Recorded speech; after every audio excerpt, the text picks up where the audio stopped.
India news में आप सभी का बहुत स्वागत है। आपके साथ मैं हूं दीपिका नेगी। चलिए सुपरफास्ट अंदाज में खबरों का रुख करते हैं।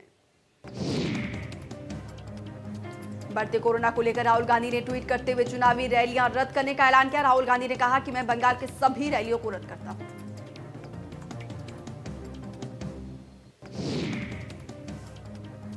राहुल गांधी ने कहा कि मैं सभी राजनीतिक नेताओं को सलाह दूंगा कि मौजूदा परिस्थितियों में बड़ी सार्वजनिक रैलियों के आयोजन के परिणामों पर गहराई से विचार करें। सभी नेता अपनी रैली पर फिर से विचार करें। कोरोना को लेकर सीएम योगी ने टीम 11 के साथ की अहम बैठक। वीडियो कॉन्फ्रेंसिंग के जरिए सीएम योगी ने की बैठक। कोरोना के बढ़ते मामलों को लेकर की चर्चा। प्रधानमंत्री नरेंद्र मोदी ने कोविड महामारी से निपटने के लिए तैयारियों की समीक्षा बैठक की और इस बैठक की अध्यक्षता की।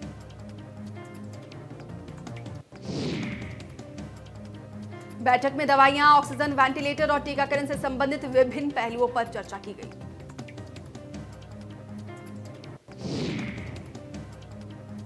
प्रधानमंत्री ने कहा कि भारत ने एक साथ मिलकर पिछले साल कोरोना वायरस को हराया था और इस बार भारत इसे फिर से हराएगा और समान सिद्धांतों लेकिन तेज गति और समन्वय के साथ इसे हराएगा।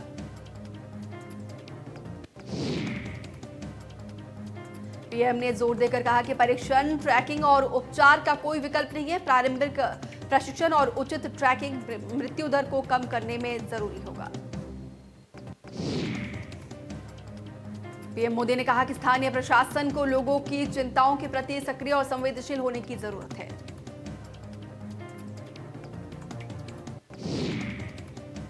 देश में कोरोना का कोराम जारी है। देश में 24 घंटे में 2,61,000 से ज्यादा नए केसेस मिले। करीब 1,500 मरीजों ने गंवाई जान।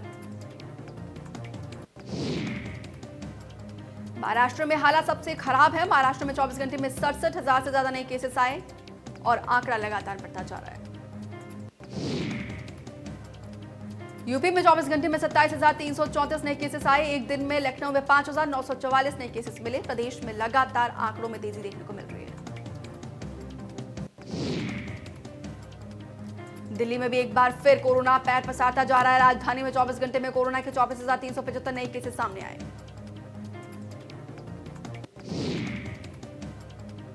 दिल्ली में जारी है कोरोना का कोराम। 24 घंटे में दिल्ली में 167 मरीजों ने गंवाई जान।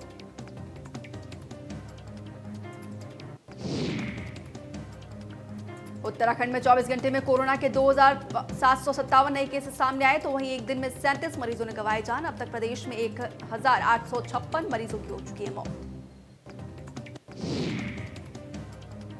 प्रयागराज में 24 घंटे में कोरोना के 2,436 नए केसेस मिले। 14 मरीजों ने गंवाई जान। यूपी में शनिवार रात 8 बजे से लेकर सोमवार सुबह 7 बजे तक लॉकडाउन जारी रहेगा। लॉकडाउन के दौरान बाजारों और अन्य जगहों को भी सैनिटाइज किया जा रहा है।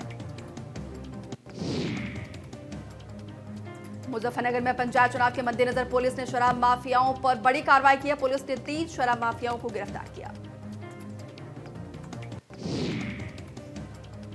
गिरफ्तार लोगों के पास से एक सेफ्टी टैंक बरामद किए गए जिसमें करीब 5 लाख रुपए कीमत की 85 पेटी हरियाणा मार्क की अवैध शराब थी। महाराजगंज में पंचायती चुनाव को शांतिपूर्ण संपन्न कराने को लेकर पुलिस छापेमारी अभियान चला रही है। इसी कड़ी में पुलिस ने कई होटल्स और ढाबे में छापेमारी की।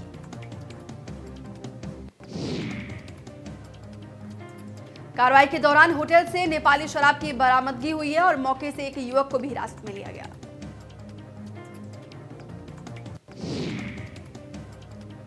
लखीमपुर खीरी में दूसरे चरण के लिए मतदान को लेकर पोलिंग पार्टियां रवाना हुई। जिले में 19 अप्रैल को होंगे मतदान। जिले में कुल 4,495 पोलिंग बूथ बनाए गए हैं। मिर्जापुर में सीसीटीवी में कटरा कोतवाल की दादागिरी देखने को मिली है। मास्क नहीं पहनने पर लात मारते हुए वीडियो वायरल हुआ है। वीडियो में कोतवाल गाली देता हुआ नजर आया। युवक को थप्पड़ मारकर दुकान के बाहर किया गया। कटरा कोतवाल के बेलतर का मामला है।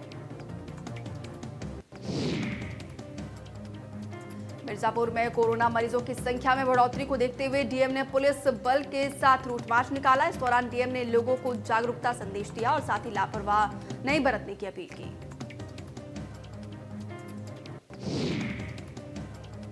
डीएम के साथ एसपी ने भी लोगों से मास्क लगाने और सोशल डिस्टेंसिंग का पालन करने की अपील की। जिलाधिकारी की हाजिरी में कोरोना गाइडलाइंस की धज्जियां उड़ाने वालों का चालान भी काटा गया। सहारनपुर में पुलिस ने छापेमारी के दौरान देह व्यापार के धंधे का खुलासा किया। देह व्यापार का धंधा मलेरिया इंस्पेक्टर की कोठी में चल रहा था। छापेमारी में पुलिस ने मौके से एक महिला समेत 4 लोगों को गिरफ्तार किया। मलेरिया इंस्पेक्टर डीपी सिंह मौके से फरार हो गया। इंस्पेक्टर की कोठी से शराब और आपत्तिजनक सामग्रियां बरामद की गई। सिद्धार्थनगर में अनियंत्रित होकर सवारियों से भरी बस पलट गई। हादसे में एक महिला की मौके पर मौत हो गई। आधा दर्जन से ज्यादा लोग घायल।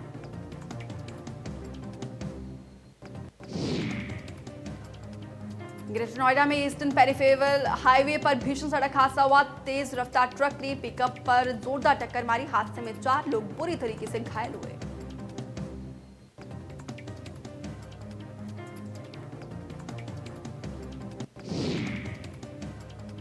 कानपुर में कोविड नियमों की जमकर उड़ाई जा रही है धज्जियां। आदेश के बाद भी नहीं रुक रहे धार्मिक आयोजन।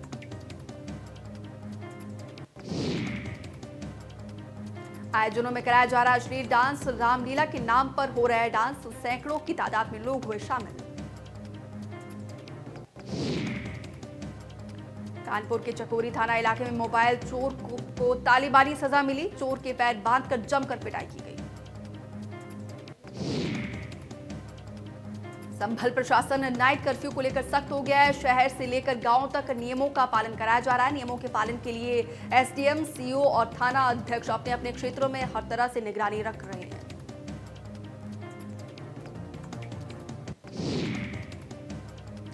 लॉकडाउन का गाजियाबाद में भी असर देखने को मिला। जरूरी सामान की चीजों की दुकानों को खोलने की छूट दी गई, लेकिन जिले की सब्जी मंडी को बंद रखा गया। दरअसल मंडी में पिछले दिनों काफी भीड़ देखी गई थी, जिसके बाद से सब्जी मंडी को बंद किया गया। बहुत से लोगों को जानकारी नहीं होने पर मंडी में सब्जी लेने के लिए पहुंचे थे। गाजियाबाद में लॉकडाउन के दौरान पूरे शहर में सैनिटाइजेशन का काम हो रहा है। निजी और सरकारी कार्यालयों को सैनिटाइज किया जा रहा है। फायर ब्रिगेड की गाड़ियां सैनिटाइज का काम कर रही है।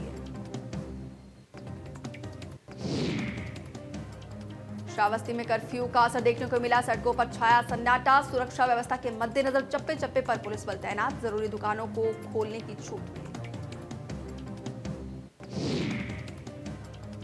जालौर में चुनाव प्रचार की गाड़ियों पर चला प्रशासनिक हंटर। आचार संहिता का उल्लंघन करने वालों गाड़ियों पर कार्रवाई की जा रही है। कानपुर देहात के गुलौली गांव में गेहूं की खेत में लगी भीषण आग। कई बीघा गेहूं की फसल जलकर खाक। दमकल कर्मियों ने कड़ी मशक्कत के बाद आग पर पाया काबू। ग्रेटर नोएडा के चोहरपुर बांगर गांव में गेहूं की फसल में लगी भीषण आग। फसल पूरी तरीके से जलकर खाक हो गई। 50 बीघा गेहूं की फसल जलकर खाक। रामनगर जिले में दिखा लॉकडाउन का असर। सड़कों पर पसरा रहा सन्नाटा। चप्पे चप्पे पर पुलिस बल तैनात। एसेंशियल सर्विस की दुकानें खुली रही। मुरादाबाद में नगर निगम में चलाया सैनिटाइजेशन अभियान। बस्तियों और दुकानों को किया जा रहा है सैनिटाइज। कोरोना गाइडलाइंस को लेकर पुलिस सख्त। जगह जगह पुलिस बल तैनात। कानपुर जिले के ओमपुरवा इलाके में संपूर्ण लॉकडाउन की धज्जियां उड़ा रहे हैं शराब माफिया। ओमपुरा के ताड़ी खाना में खुलेआम बेची जा रही है देसी शराब।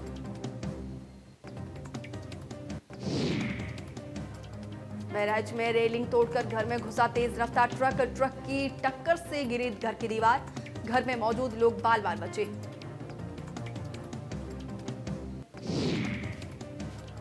बिजनौर में 19 अप्रैल को होने वाले त्रिस्तरीय पंचायत चुनाव को लेकर पोलिंग पार्टियां रवाना हो गई है। पोलिंग पार्टियों में अलग अलग विभाग के तमाम सरकारी कर्मचारी ड्यूटी पर लगाए गए हैं। पोलिंग पार्टी रवानगी के दौरान अपनी अपनी ड्यूटी लेने के लिए आए कर्मचारी कोरोना गाइडलाइंस की धज्जियां उड़ाते हुए नजर आए। कर्मचारी सोशल डिस्टेंसिंग का पालन करते हुए नहीं दिखाई दिए।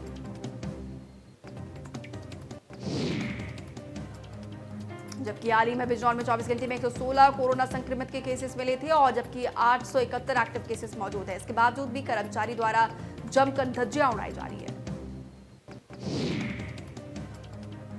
कन्नौज के त्रिस्तरीय पंचायत चुनाव का मतदान दूसरे चरण में 19 अप्रैल को होना है। सुबह से ही मतदान केंद्रों के लिए पोलिंग पार्टियों को रवाना किया गया।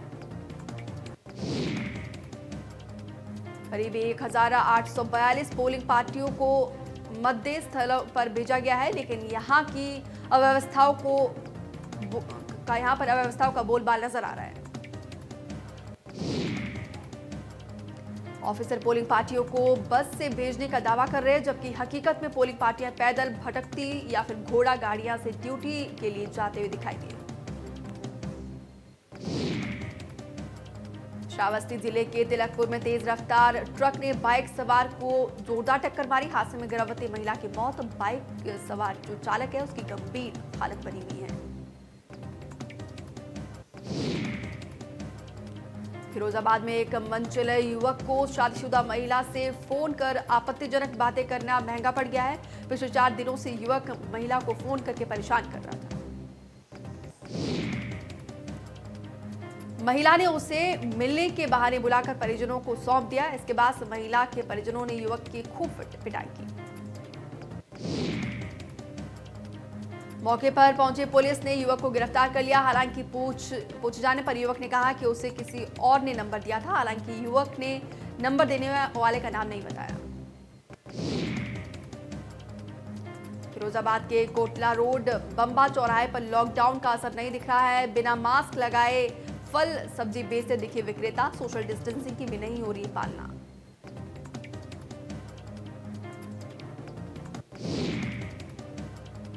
उन्नाव में कोरोना कर्फ्यू का असर देखने को मिला। पूरे प्रदेश के साथ साथ उन्नाव में भी पूरी तरीके से सैनिटाइज किया जा रहा है। प्रशासन ने लोगों से घरों में रहने की अपील की। कर्फ्यू के दौरान सड़कों पर सन्नाटा पसरा हुआ दिखा। कोरोना संक्रमण को रोकने के लिए किए गए साप्ताहिक बंदी के दिन कानपुर के वृहद सैनिटाइज अभियान किया गया है।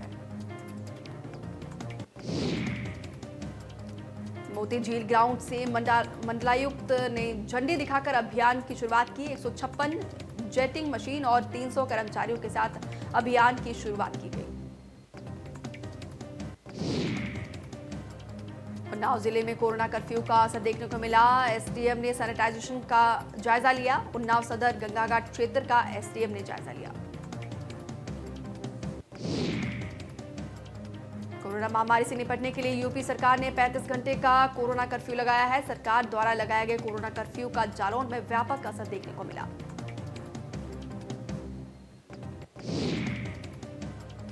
एक तरफ लोग जहां घरों में कैद है, तो वहीं दूसरी ओर डीएम एसपी ने खुद मौजूद रहकर दमकल गाड़ियों के जरिए रेलवे स्टेशन और बस स्टैंड पर सैनिटाइजेशन का कार्य देख रहे हैं।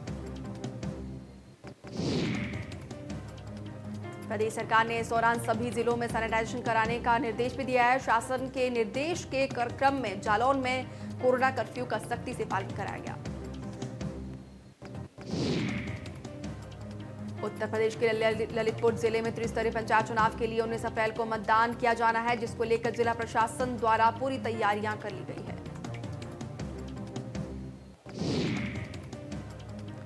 मतदान प्रक्रिया कराने के लिए जिले में सभी 6 ब्लॉकों में मतदान पार्टियां अपने अपने मतदान केंद्रों के लिए रवाना कर दी गई है। ललितपुर 6 ब्लॉक के 871 केंद्रों में होंगे मतदान। जिले के 6 ब्लॉकों के 871 मतदान केंद्रों में मतदान किए जाएंगे। इस मतदान केंद्रों में सुरक्षा को लेकर पुलिस प्रशासन की तरफ से कड़े इंतजाम किए गए हैं।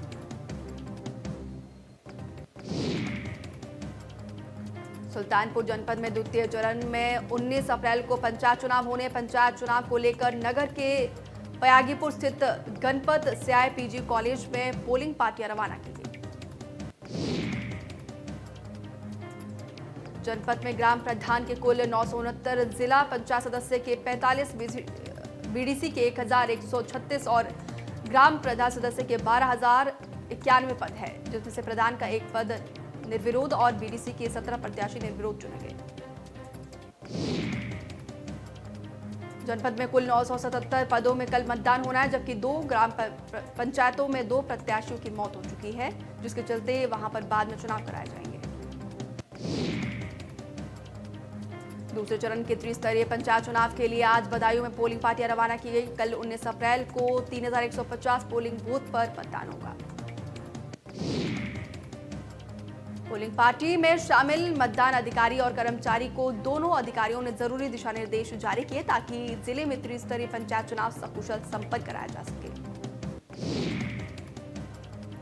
बदायूं की डीएम दीपा रंजन ने बताया कि जिले में 3150 बूथों पर दूसरे चरण में त्रिस्तरीय पंचायत चुनाव के लिए मतदान होगा, जिसकी सारी तैयारियां पूरी कर ली गई हैं।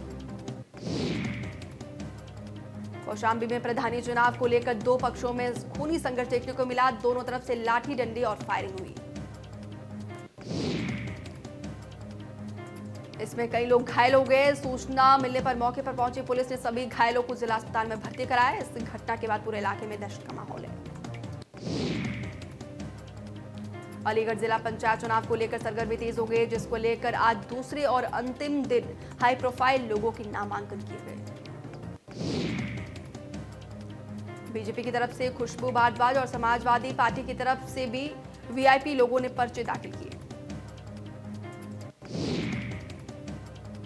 मैनपुरी में गोद लिए भाई ने अपनी बहन की गोली मारकर हत्या कर दी। मौके पर पुलिस पहुंची और फॉरेंसिक टीम की मदद से घटना की जांच शुरू कर दी। घटना थाना किशनी के रामनगर गांव का है। यहां पर गोद लिया भाई अनंत वर्मा 19 साल अपनी बहन देवांशी वर्मा 22 साल की है उसके साथ रहता था और मैनपुरी वारदात के अंजाम के बाद आरोपी फरार हो गया। गाजियाबाद के अशोक विहार इलाके में दो महिलाओं को ग्रामीणों ने बच्चा चोरी के आरोप में पिटाई की। पुलिस ने बचाई महिला की जान। भीड़ ने पुलिस पर भी किया हमला। हमले में मसूरी सीओ की गाड़ी भी टूटी और कुछ पुलिसकर्मी भी घायल हुए। भारी तादाद में पुलिस पर तैनात।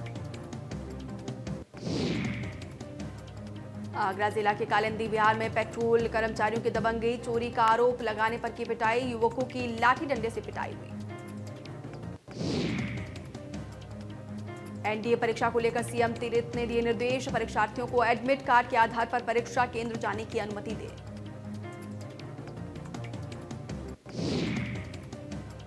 कोविड की नई गाइडलाइंस को लेकर आम आदमी पार्टी ने कार्यक्रम स्थगित किया। उत्तराखंड नव निर्माण कार्यक्रम की शुरुआत करेंगे केजरीवाल। प्रदेश के सभी 70 विधानसभाओं में होना था कार्यक्रम। अब 19 अप्रैल को शाम 4 बजे कार्यक्रम होगा। 54 दिनों से अपनी मांगों को लेकर धरने पर बैठे ओपनल कर्मचारियों ने हड़ताल वापस ले ली। सैनिक कल्याण मंत्री गणेश जोशी और वन मंत्री हरक सिंह रावत के आश्वासन पर कर्मचारियों ने हड़ताल वापस ली। मंत्री गणेश जोशी और हरक सिंह रावत देर रात एकता विहार स्थित धरना स्थल पर पहुंचे और कर्मचारियों को आश्वासन दिया कि 22 तारीख को होने वाली कैबिनेट बैठक में मुद्दा उठाया जाएगा। मंत्रियों की तरफ से साथ ही यह आश्वासन दिया गया कि कर्मचारियों के पक्ष में फैसला लिया जाएगा, जिसके बाद से कर्मचारियों ने हड़ताल वापस ले लिया। उधम सिंह नगर में कोरोना के मामले लगातार बढ़ते जा रहे हैं। 3 दिनों में 200 से ज्यादा कोरोना केसेस सामने आए, जिसके बाद से स्वास्थ्य विभाग में हड़कंप मचा है।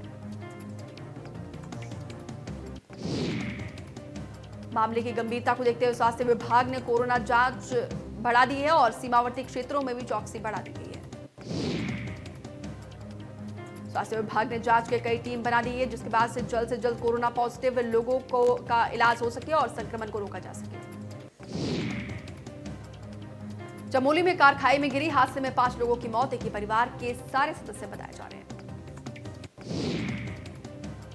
उत्तराखंड सरकार ने पूरे प्रदेश में साप्ताहिक कर्फ्यू लगाया। रविवार को साप्ताहिक कर्फ्यू रहा और तो वहीं काशीपुर में मुख्य बाजार, सीमा चौराहा, महारान जो सभी इलाके वहां पर सन्नाटा पसरा। लॉकडाउन के चलते सुबह से ही सड़कें खाली नजर आई। काशीपुर रेलवे स्टेशन पर ट्रेनों का आवाजाही लगातार जारी रही। पुलिस सड़कों पर चेकिंग और पेट्रोलिंग करते हुए नजर आई।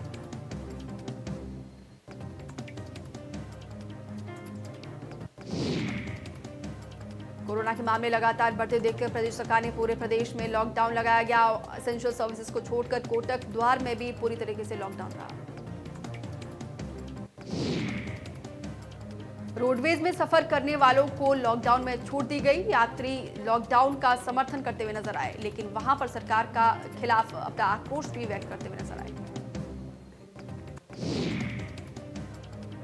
रामनगर में बाघ ने महिला पर किया हमला। जंगल से लकड़ी लेने गई थी महिला ने शोर मचाने के साथ में ही मौजूदा लोग मौके पर पहुंचे, जिसके बाद से बाघ मौके से भाग गया। बाघ के हमले में महिला बुरी तरीके से घायल हो गई। घायल महिला को आनन फानन में अस्पताल में भर्ती कराया गया। घटना को लेकर ग्रामीणों में दहशत का माहौल बन गया है। मामले में रेंजर विपिन डिमरी ने बताया कि इस क्षेत्र में वन कर्मियों की गश्त शुरू कर दी गई। साथ ही उन्होंने ग्रामीणों से जंगल में अकेले नहीं जाने की अपील की। महाराष्ट्र के बांद्रा से चली बांद्रा एक्सप्रेस रामनगर पहुंची। रामनगर प्रशासन ने सभी पैसेंजरों की रैपिड टेस्टिंग कराई। यात्रियों को रैपिड टेस्टिंग कराने के बाद ही रेलवे स्टेशन के बाहर भेजा गया। वहीं जिन यात्रियों के पास 72 घंटे पहले की कोरोना रिपोर्ट नेगेटिव थी, उन यात्रियों को जाने को कहा गया। रामनगर में कॉर्बेट टाइगर रिजर्व कर्मचारियों को बड़ा तोहफा। रिजर्व पार्क ने 10 कर्मचारियों को नियमित किया। नियमित कर्मचारियों में खुशी की लहर।